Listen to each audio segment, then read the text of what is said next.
কি সমস্ত হাসপাতালগুলোতে ডিস্ট্রিবিউট করা হয়েছে? না, এটা অ্যাকচুয়ালি আমাদের টোটাল 24টার মতো আজকে BLS support, ALS support, ambulance আজকে এখানে এটাকে দেওয়া হয়েছে, ডেডিকেটেড টু সাফারিং পিপলস।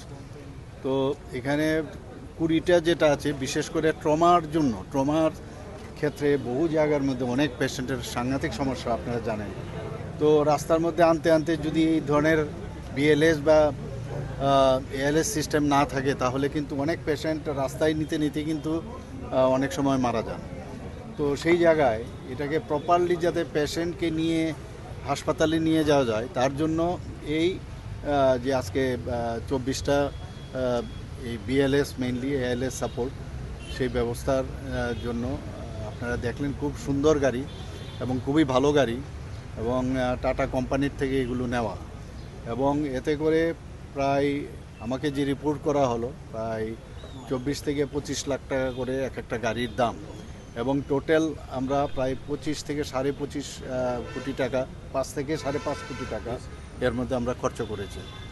তো এটা আগামী দিনে স্বাস্থ্য ব্যবস্থার সাথে আরেকটা নতুন পালক যুক্ত হলো আমি বলবো, এবং আমরা চাই যে সব দিক দিয়ে আমাদের কোনো জায়গায় যেন খামতি না থাকে সেই দিকে কিন্তু আমাদের নজর আছে। আমি এর জন্য স্বাস্থ্য দপ্তরকে আমি ধন্যবাদ দেব। আমার সাথে আমাদের সেক্রেটারি মহোদয় আছেন এবং আমাদের ডাইরেক্টররাও এখানে উপস্থিত আছেন। সবাই মিলে আমরা কাজ করছি এবং এটা কিন্তু খুবই দরকার, কারণ যখনই আমরা বিশেষ করে যে 4টা বললাম, তো এটা কিন্তু 4টা থাকবে আমাদের 102 সাথে যুক্ত করেছি মাদার অ্যান্ড চাইল্ডের জন্য, আর বাকিগুলো ট্রমার সাথে আমরা যুক্ত করেছি।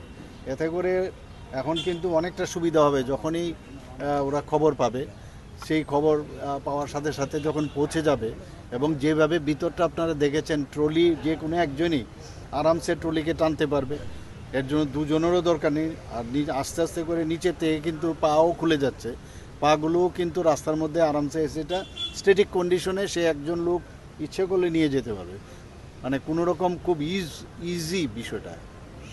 তো এটা আমাদের জন্য খুবই, আমার মনে হয় আমি ডেডিকেট করলাম সমস্ত ত্রিপুরাবাসীর জন্য, যখনই কোনো অসুবিধা হবে এই সার্ভিসটা ওনারা পাবেন।